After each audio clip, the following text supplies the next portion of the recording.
Good morning, friends, and welcome to our day. No leisurely sitting around and sipping coffee on the patio today. We've got a lot going on, and I'm going to share it all with you today. As honestly, I feel like we're just in this continuous pattern of like, what the heck are we doing this? Like, where is our life leading us? Lord, I don't know, but you do, and I trust you. So come hang out with me, guys. I'm going to catch you all up.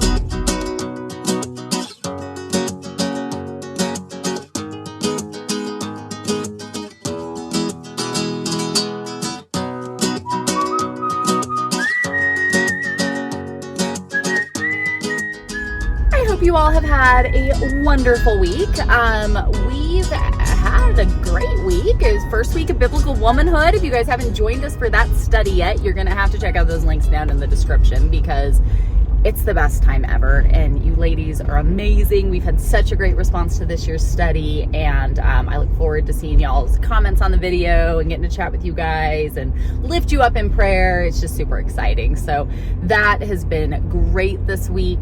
I like talking about all the homey things. We've talked about homeschool stuff, homemaker stuff, home discipleship stuff, right? We've talked about all of that this week, but today you're getting kind of a Homesteady update because I feel like I was having a conversation with my mom, and I said, I feel like for a while now, we all have felt in like the pit of our souls that there's a purpose and a reason and something we're supposed to be doing, and just, the Lord has a plan for all of us, and he has, we search the scriptures, we can read his will for our lives, and we know that there's a way that we can be useful to the Lord. Every single one of us, I don't care what your situation is, where you're at, what you're dealing with, the Lord has a plan and a way to use you.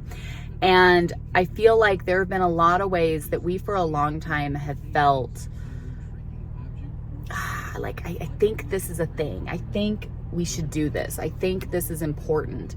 And then there's all the factors of life that come in, and it just doesn't happen. Let's just be honest. And I think for those of you, especially who've been around since we started vlogging and stuff, I'm sorry, I'm trying to get turned out of here, and it's like every car is just spaced far enough apart. I'm gonna be sitting here forever. It'll be the longest video ever because I'll be able just to sit here and chat with y'all. But I feel like we've kind of dipped our toes into the water in different areas, and we just didn't know what to do. We just didn't know where to go. And our prayer has always been, this whole time in doing this, it's a ministry, first and foremost. It's how can we serve you and your family? How can we pour into you? How can we, be an encouragement or a resource that points you to the Lord and helps your family grow? And we've tried different things, and you don't know if you don't try. You don't know until you put it out there, and the prayer has always been the same. If the Lord wants it, he'll grow it, he'll bless it, and that's what we will do. And we just overwhelmingly see this ministry to families, to homes, to helping people, in their homeschool journey, to helping people grow deeper, to encouraging home discipleship, to being a support to other, women, other moms who are, trying to grow and trying to do all this. And, that's what we kind of see. And we're looking at this now, and I'm like, I really think, one, our co-op needs to grow. I think we need to partner with churches. I think we need to get co-op groups in different churches and be a resource. I think we need to get more like homeschool curriculum out.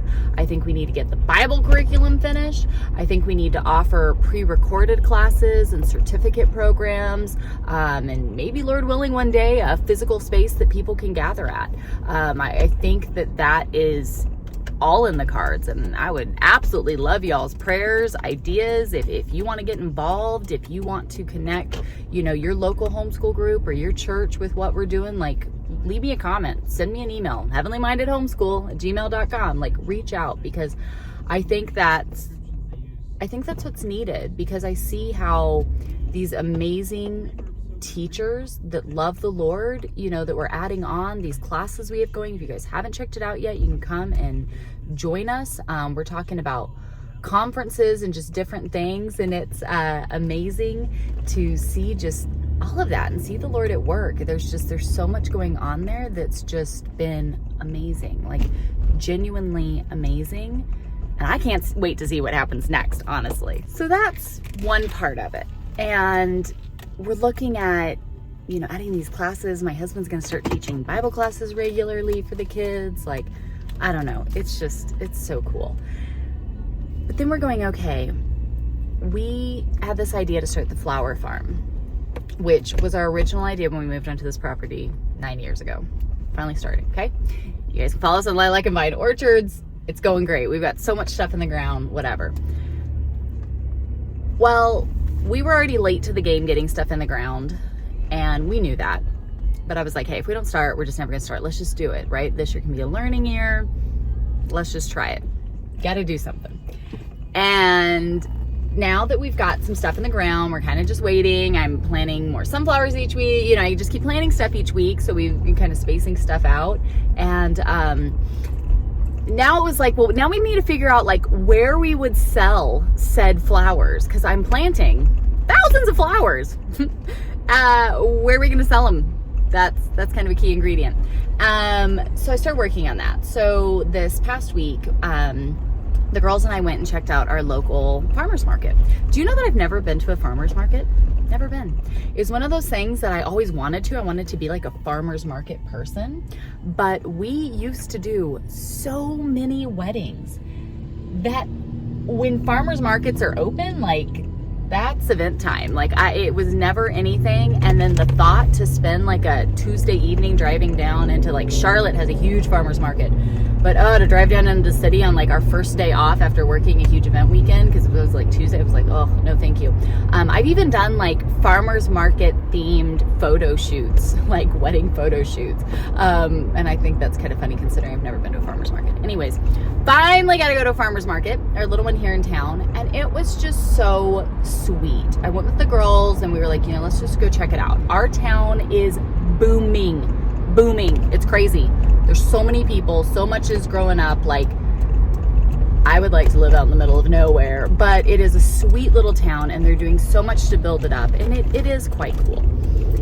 So, and that's kind of where we're at. Like this, I think our property is it's a great location for this town that is booming.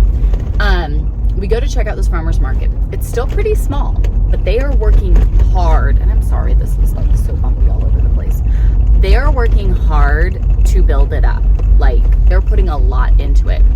And so the girls and I go and I start chit-chatting with everybody there, and they have no one selling flowers. No one. They don't have like hardly any fresh plants, fresh herbs. I'm like going through the different things and I'm like, I'm making friends with these cute little church ladies who have some plants there, and I'm chatting with, all the different little people and just, again, sweet families. And I'm like, maybe we do need to go farmer's market route. It is summertime. There's like a festival every stinking weekend. There's all these local restaurants and cafes and little things that have opened on our sweet little main street. Like all of these things are booming. There's a lot of great opportunity here.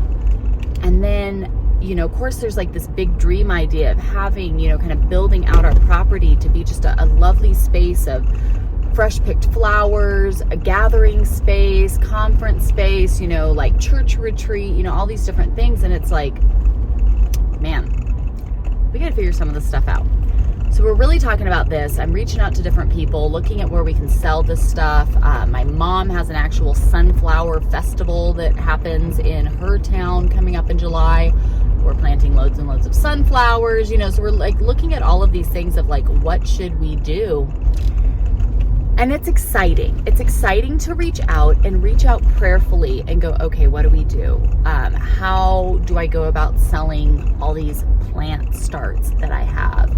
What can be beneficial? What can be impactful? What can be all the things? And so it's been really cool. But then we start looking at, okay, what are some of the problems, the cons here that we need to figure out a way to address so that we can do any of these things? We know that we've had this certain problem for a while. It's probably the answer to why we used to have a flock of 30 some odd chickens and now we have 2. We have had coyotes on our property, and coyotes in North Carolina are not like the coyotes of the desert in Southern California. These things look like wolves. They're huge. We have a pack of coyotes living on the little piece of vacant property. Like, we know the guy who owns it, but it's just open across our creek. And it's like the perfect coyote haven for them. It's so filled in. I mean, they're living it up over there. So point being that now we have these coyotes, and the past few days have been kind of insane in coyote territory. We got outdoor cats. My mom had rescued some and, kind of didn't want to see them go far away. And after our copperhead incident where Olivia got bit and was in the hospital and the whole thing, we're like, we're down all our chickens. They're great at keeping snakes away. Having cats outside, like, that would be great for just pest control. Okay, we'll take the cats. And they've been great at that. And the other morning, we thought at first it was a dog, but we're here on our patio. There's a hill right here. The dogs are freaking out. The cats are running up trees, and we're like, what the heck is going on? My brother looks up at the hill line, and he goes, oh, there's like a dog or something up there. Goes taking off. Then later that day, we saw one of these coyotes. Again, guys, they're massive. Just over by our barn, like walking behind our barn. And we're like, and my brother goes, that's what I saw this morning. So the coyotes are literally coming up like to our yard right here, like right at the house. We are spending more time outside, more than we usually do, because we've been very busy with the flower garden and doing all this stuff, trying to work on the property, clear stuff out, do different things. But the more time we're spending outside, we have seen these coyotes so much. I mean, they are walking around our yard all day like it's no thing. Like, they're just cruising around. And so that in and of itself is like enough to make me go, what the heck, we need to do something. Our whole area here is kind of having this outbreak with coyotes, and they're like, they don't know what to do with them because they're just becoming so many. But the coyotes are coming up to the house. That obviously we only have one dog that does roam around the yard. We have Jerry, who is older, but he has to stay on his line up here because he runs. He takes off the moment he has the opportunity. He heads down to the rest stop off of the interstate and gets in trouble. It is a miracle he has not been hit, right? Or something like bad has happened. So Jerry has to stay on a line because even in a fenced yard, he busts out. Like, we have to physically keep him on a run line here in our yard. So he can't roam the property. Jack is small and would be coyote food. We have 2 little dash hounds that, they're like an appetizer. And then we have Zoe. Zoe is our amazing dog, our protector dog. She is cattle dog and German Shepherd, goes with our girls everywhere they go, protects them like to the T. Like, she is amazing. Anybody who has been over to our house, we have to be careful because she thinks she is protecting her girls at all times. Like, if my brother starts tickling them too much or playing with them too rough, she's like, whoa, what do you do with my kids? So she's amazing. But she's not an outdoor dog. So when she's out here, she protects the property, but she's not outside running the property all the time. And so we've got these coyotes now that are just using our yard like it's their own personal whatever. And we got to figure out what to do. We've reached out to our wildlife control center and talked with them, but we've seen a lot of activity. We've heard a lot of things going on across our creek line, and there's a whole pack of coyotes over there. And so we got to figure that out because we do want to have more chickens. We do want to be, gathering eggs. We do want, we've talked about getting a goat to help us clear the creek line and to do some different things around the property to prepare it for things that we would like to offer and grow and do and different things. And so we've got to figure this out because I mean, even if it wasn't for the stuff that like we want to be doing and be growing, like we have coyotes having no problem coming right up to our yard space, and that's not okay. So that's been like the fun. We've got to figure that part out. We're working on it. Okay, there's something in the trees right now. Luckily, it's just a chicken. See, that's the thing, because then we do have the chickens, we do have the stuff. So now we're hearing noises and we're like, wait, hold on. Okay, it's a chicken. We're safe. We're good. That's where we're at. Hopefully all of this makes some sort of sense, but I'm starting plant starts like crazy. We're trying to clear land on the property. We are harvesting lots of plants from around the property. I've got flowers going in all over the place. We're talking with our farmers market people, because we're going, okay, what are things that would be useful? So I don't know. This is, I guess, kind of a question to you guys. Have to let me know down below. Do you do the farmers market often? Do you go often? What are the things that you wish you could find, or that you love getting at your local farmers market? Because, you know, I can think of lots of things and I don't know what's useful, right? And I know part of it is I've got to try it with our local community and see what works. But, you know, I think of things. We've got sourdough starter. That's easy to, you know, multiply and share with people. Should we make more baked goods? Is that something, you know, people want? I know a friend of mine I saw, she's been doing farmers market, and she makes, you know, sourdough loaves and things like that.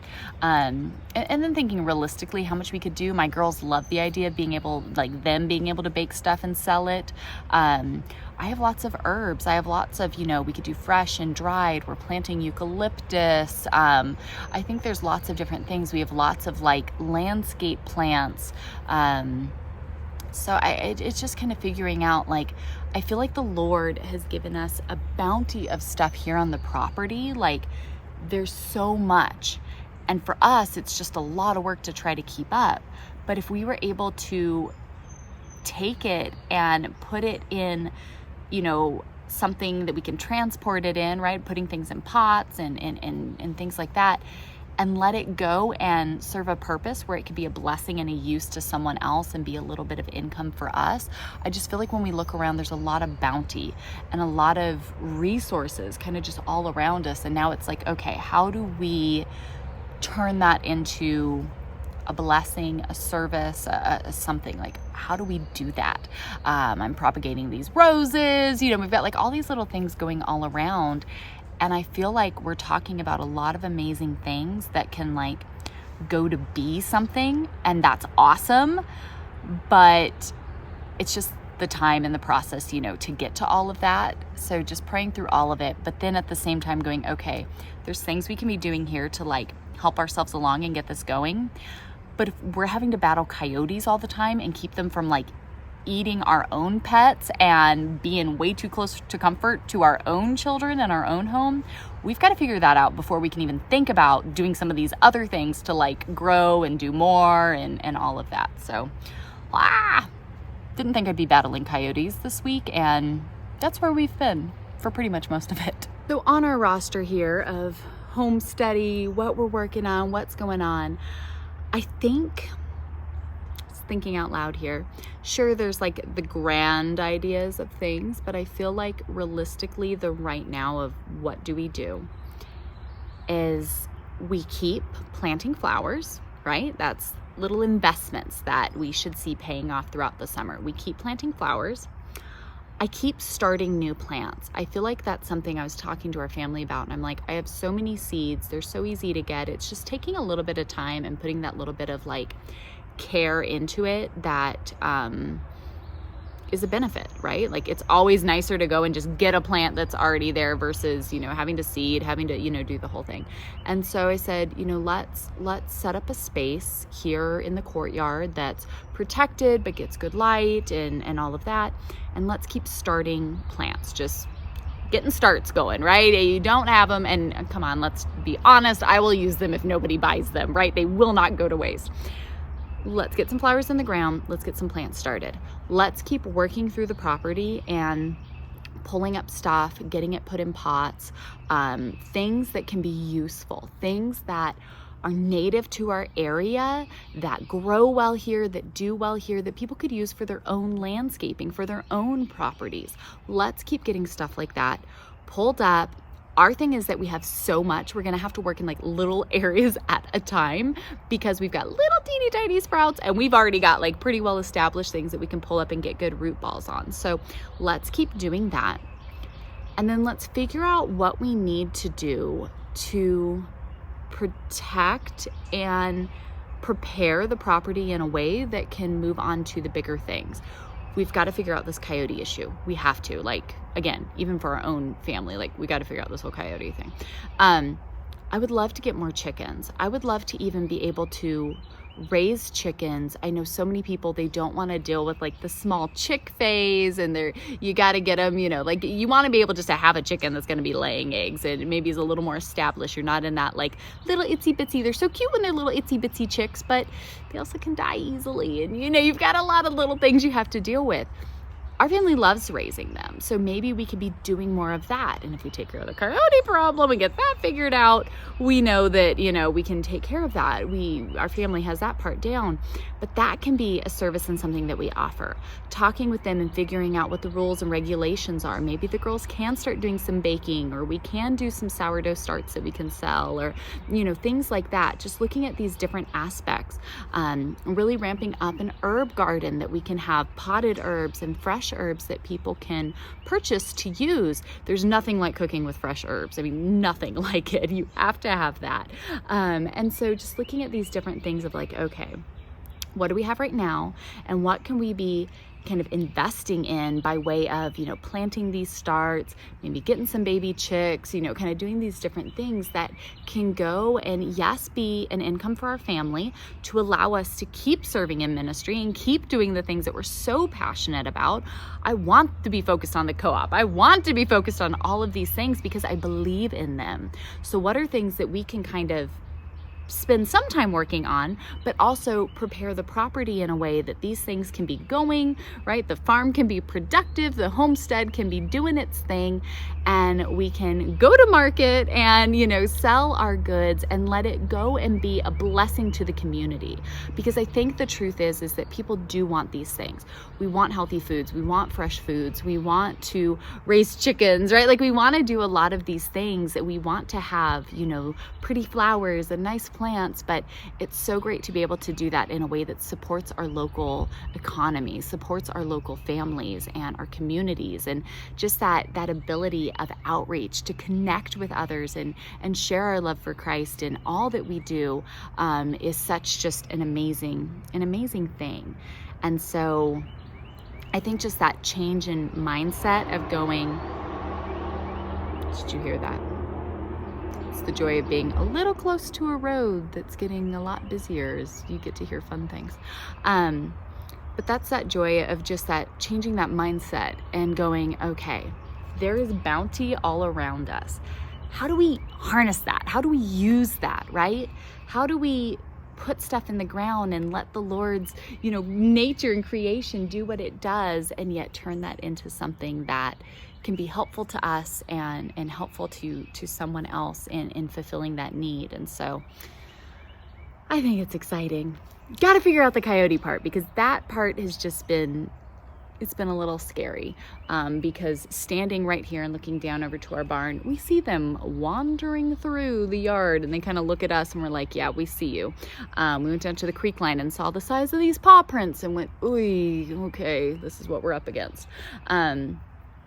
But I'm excited. I'm excited to have actually gone to the farmer's market and talked with the people and seen what they had and see that there is a need for what we have to offer. Nobody else is really bringing that to the table, quite literally. So just really praying through it, that the Lord will show us exactly where we need to be, kind of meeting a lot of these small business owners, local restaurants and shops and stuff, and being like, oh my gosh, you need fresh flowers in here. We need to get you some of these things. So all of that is super duper exciting and just wonderful. I'm standing down here in just my own personal cutting garden, and these snapdragons are going berserk. I've got a lot of stuff down here that could make a beautiful bouquet. So I think I'm going to go ahead and make myself up a fresh bouquet for the weekend to to put on the table. I pray you guys are having a wonderful week. Hopefully you're joining us for Bible study with our biblical womanhood, and kids are in co-op. It's gonna be a wonderful summer. We got a lot going on. Of course, if you guys want a little something else to watch, I recommend this video right up here. You guys are awesome for hanging out with me. Be sure to subscribe, tap that little bell notification, and I will see you guys right back here tomorrow with a brand new podcast. See you then. Bye, ladies.